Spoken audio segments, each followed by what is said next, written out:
Welcome back.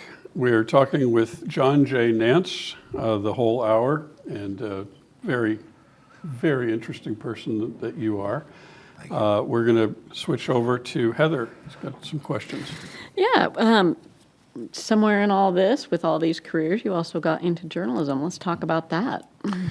There was a very small little shopper paper, so to speak. There are several different names for this sort of thing. Community paper, that barely making it, called the Park Cities North Dallas News. And I was growing up in Dallas. And I I had a little paper, if you could call it that, actually two-page mimeograph that an aunt of mine was nice enough to take me down to her office and mimeograph it every week, that I would put out in the summer, and it was just as juvenile as you can possibly imagine.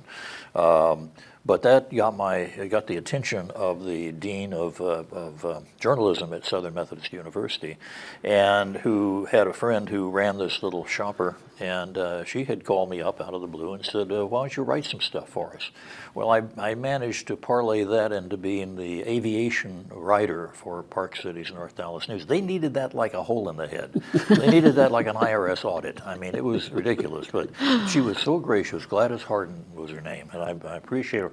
I would like to get that out. Appreciate her to this day, having taken this little kid under her wing. How old were you? I was about 8, I think, maybe 9. Oh my gosh. Something like that. And so I kind of abandoned the little mimeograph thing and did stuff for them. And they actually put me on the masthead, which was amazing. The little, who's the publisher, who's the chief editor, et cetera. And here I was. So it encouraged me, and I loved radio, and I was focused on that, but I also had an opportunity to do a little stringing for the Dallas Morning News. And it didn't happen very often, but I got it in print a couple of times there.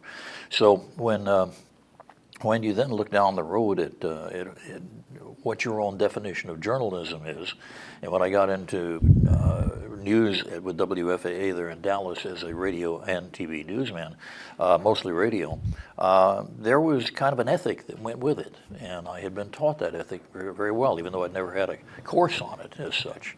And that's kind of been a bedrock basic over the years, even with my writing. My nonfiction books, of course, are strictly nonfiction, they're true. But my fiction is always one that kind of plays against the background of reality, and so I've always had that same ethic that you should carry into anything if you call yourself a journalist. Are you a self-taught writer? Yes. Mm-hmm. Well, okay. That's my mom would actually get out of the chair and say, "Excuse me." She's not with us. She was age 94 when she passed away, but she was an English teacher, kind of an ad hoc professor. She never took a full professorship. We had a family that was a mixed marriage. My mother was from the University of Texas. My dad was from Southern Methodist University. I know most people in the Pacific Northwest would not understand the significance of that unless I said, well, it's kind of like Wazoo and UW, and it was. Are you still a Texan? Boy, that's a good question. There's so much water under the bridge. I'm fourth generation Texan. Yeah. And so, all the people in my family, my dad, my grandfather on my paternal side was a farmer who came to Dallas to try to make things better during the Depression for his family. Ended up driving a bread truck and died of heat stroke. And my dad was a lawyer who had to fight his way through night school to get it. And I say fight only because they didn't make it easy at that point. But he was an attorney. Became a very senior corporate attorney. And but my family is all around North Texas, both maternal and fraternal. And so I have a certain degree of loyalty to the state as it used to exist. But I have not lived there for many, many years. My sister, my only sibling, is a lawyer and has a practice going down in Austin, and a little bitty firm we created. My involvement in that is to show up about once a year, look at some papers, say that sounds like a damn good idea to me, and then go home. So I have not been in practice very often with that particular law office. But the question about Texas, yes, it's inevitably intertwined with me in so many things, including trying to get rid of the Texas accent. One word I will never surrender, and that's y'all. And the plural of y'all, which is all y'all. And I'll never surrender that. Everything else, you're supposed to be that Midwestern voice. Well, yeah, I don't hear much Texas in there. Yeah, most of it's gone. Yeah, the y'all's real. Yeah. Did you have a teacher in elementary school or junior high that taught you to write? Did you have anybody that mentored you? Oh, I guess your mom played that role. Yeah, but that's a good question. Mom taught me a lot, and Dad, because he was a lawyer, once he got that mantle completed, when I was about 5, I guess, when he became a full-fledged lawyer. But he was a taskmaster. Later on, when I was in law school, I remember bringing him one paper. I was in my 3rd year, and I thought I'd done a really good job on this directed research paper. And I left it with him and said, Dad, could you just take a look at it and see if you see anything, legally? What I got back looked like it'd been in a knife fight. It was bleeding red. How can it be that bad? And he took me through everything. He was a very meticulous individual.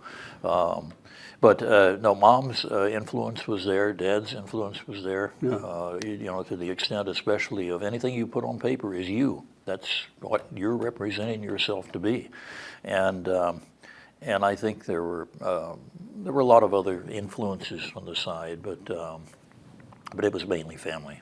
Yeah, but you ask a really good question there, Jeff. You ask about a teacher. There are 2 others that I have to point to.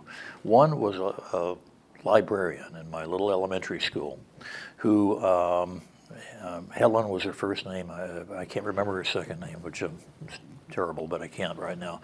At any rate, she insisted that we read things. And she did not like the Hardy Boys, even though I read the whole series, but at least I was reading something. And so she was an early influencer into, I want to see books in your hand. I want to see books in your pack when you come to school. And that was pretty early for that to happen. And secondly was when I was I had the wonderful pleasure, didn't feel like it necessarily at the time, but to go for my last 2 years, junior and senior in high school, to a prep school in Dallas called St. Mark's School, Texas.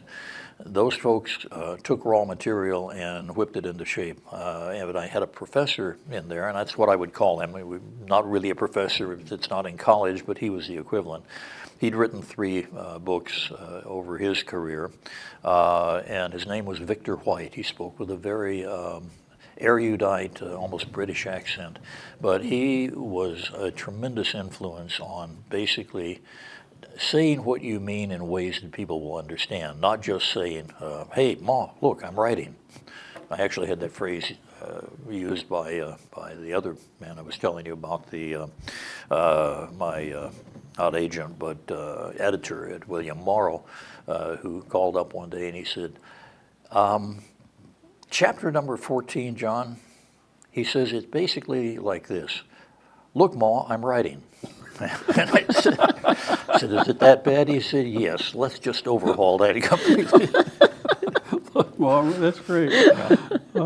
Did your dad give you the analytical kind of thinking that allows you to figure out why planes crash and things like that? I think it's an amalgam. It's one of those things you could never prepare for, but with certain sensitivities, and then having the example of, as I said, my dad being meticulous and Mom being very creative and very precise with the language.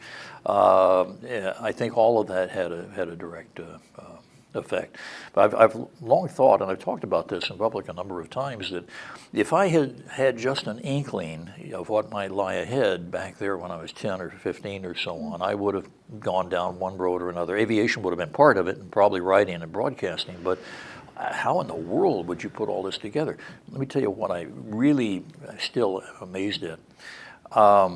By 3 or 4 years in a major outlet like WFAA in Dallas, which was ABC, NBC, and this big newspaper right next door, I regularly would have little things appear on ABC Network. We would phone them in when we got a news piece, and they would pay us $35 and so on. So there was a big incentive there. But That was network, and I knew as I was getting close to graduating, because I worked my way through college and law school this way, I knew when I was getting ready to go, I was going to be in the Air Force. I'd be gone. There was no further career in broadcasting that I could foresee. And then years later, 20 some odd years later, I end up being able to leap across to ABC at the highest level. And it just still astounds me. I mean, all my friends who were going to be in that rat race to try to get the network, that was 20 years of investment before they would make it. And I, 20 years down the road, threw a ladder across between these two high rises and was able to walk across.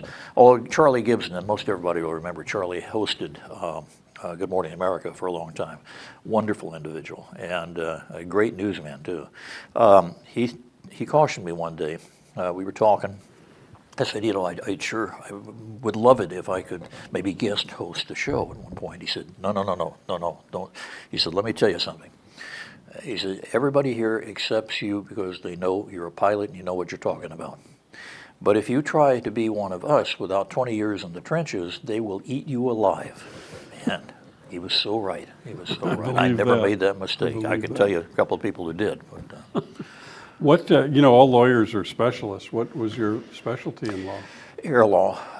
And I fairly quickly decided that was, I don't want to say it's going nowhere because there are a lot of fine lawyers out there practicing in the aviation arena, but it's a small segment. And without joining a law firm that practiced in there, I really didn't see much future for it.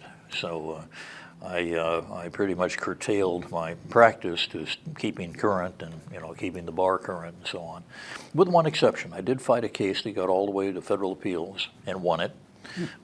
And that would take hours to go through the whole thing. But I've got several friends of mine who are still angry at it. He said, you know, I've been up to the federal circuit dozens of times. I've never had a reported case which is actually written up and printed. You go up there one time and get a...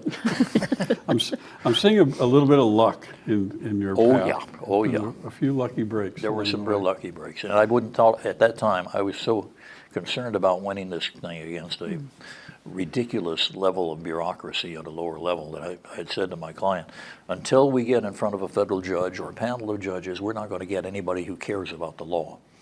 Unfortunately, that sort of thing is still out there.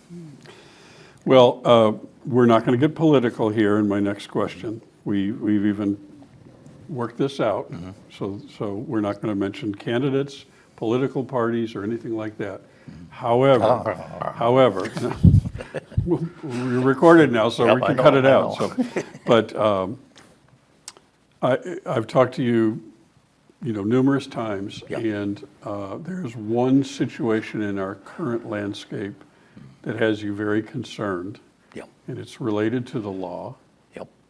Understand that because I have not been earning my primary living as a lawyer for all these years, I'm at a rather different plane. You could call it a higher plane theoretically or something else. I don't mean to self-aggrandize it, but the basic idea is I'm looking at the whole structure. And we are in grave trouble in the United States in terms of our ability to understand what a jurisprudential system is. It's certainly not the best. My professors, I would love it if I could gather those still alive and maybe those that have passed on into a room and say, gentlemen, let me tell you what you got wrong, what you told us about how this was supposed to operate. Well, it was supposed to operate with a recognition of human nature, and that's where we have fallen apart on it. First of all, we have not, as a people, understood enough about the legal system. We don't teach this in school. One of the elements right now on all the law books in all the states in this country that's ignorance of the law is no excuse. They put people in prison for 20 and 30 years, send them to the gas chamber as a result of their having done something that maybe they were too stupid to understand or too uneducated because we didn't educate them. So the idea that we are a nation of laws flies in the face of the fact that we haven't taught our population enough about the law, about a jurisprudential system to understand what is needed. Secondly, we have now decided, apparently, as a people, that we are not going to prosecute anybody for lying under oath, ever. A number of years ago, there was a very fine individual, a friend of mine, who was the prosecutor in Pierce County, Tacoma area. And I had an open and shut case for him. I won't tell you what transpired for me to actually be in possession of all this. It was perfectly legal and logical, and it was a small property type of dispute.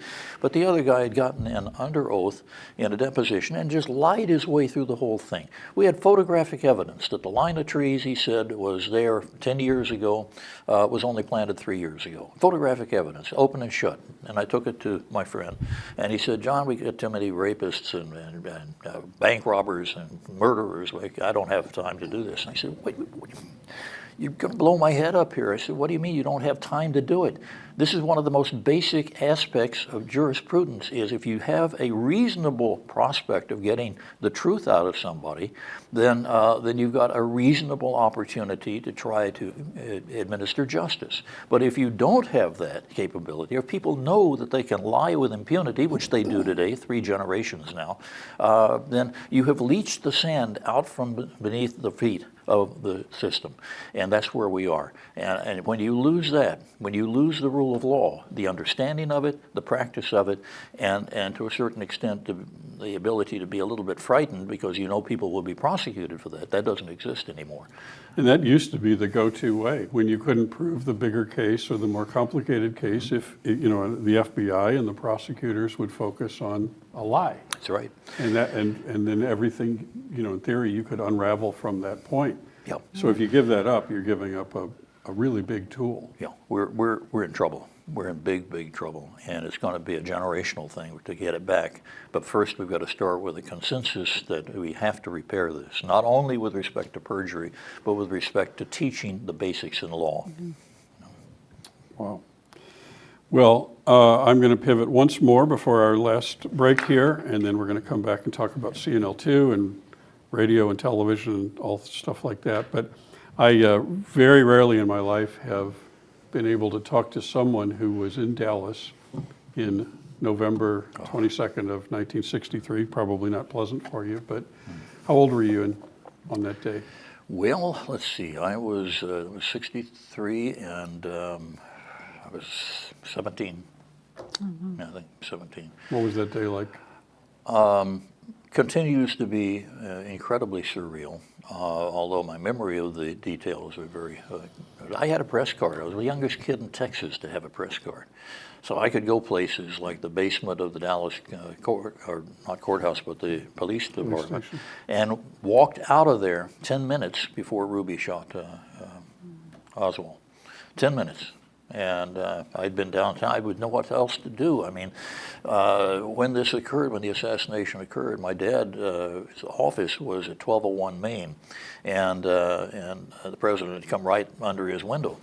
And we were sitting around the lounge at St. Mark's, and somebody came running through and said, they just shot Kennedy. Well, this was an extreme, I shouldn't say extreme right wing, not like it is today, but this was a very Republican community, and there was a lot of dislike and maybe even hatred of Kennedy and of the Democratic Party in general at that point. And it's hardly embarrassing to think of it now, but there were several students who came through and said the same thing. They were all wide-eyed. We were saying, yeah, it's just a joke, you know, yeah, we wish, this sort of thing. I don't recall ever saying that in my own defense, but it was kind of like nobody got excited until about the 14th person came through. And I went over and picked up the phone and called my dad. And he said, Dad, there's a rumor. He said, I know, and it's true. It's true. He said, he passed right under my window, and now we think he's been assassinated. He said, we're just thunderstruck down here. And he said, just stay in place. And the whole world changed. First of all, this was my city. This was Dallas. You know, your frame of reference is where you've grown up, if you like the place, if you're not under some form of duress. And to have the city of Dallas present itself in such an ugly way, regardless of who did it, the amount of news that went to the heart of what the philosophy and the political philosophy were was devastating.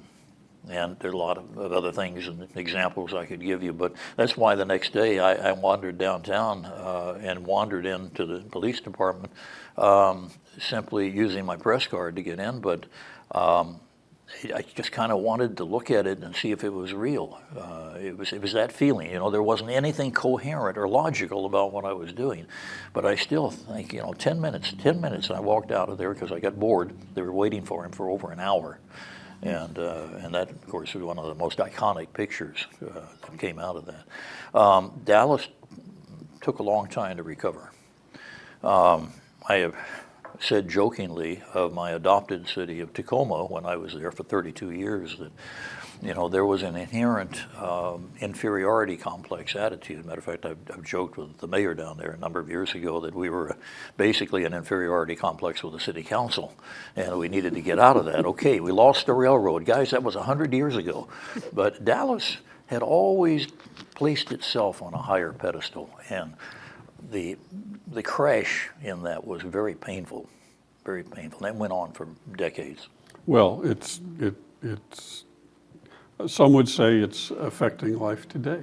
I think, It's practically a straight line. yeah, I think it is. It starts right back. I think of it as almost an X, and you can go back and then 68 and then 72 and it just set us on a trajectory that we've never recovered from to this minute. There is something to be said, I think, for the theory. First of all, an awful lot of great writing and introspection has flowed out of a lot of different typewriters and computers over the years since then.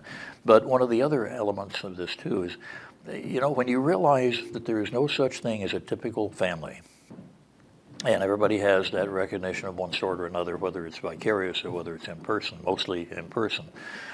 When you realize that your world shifts in its own orbit, and that's what Dallas did.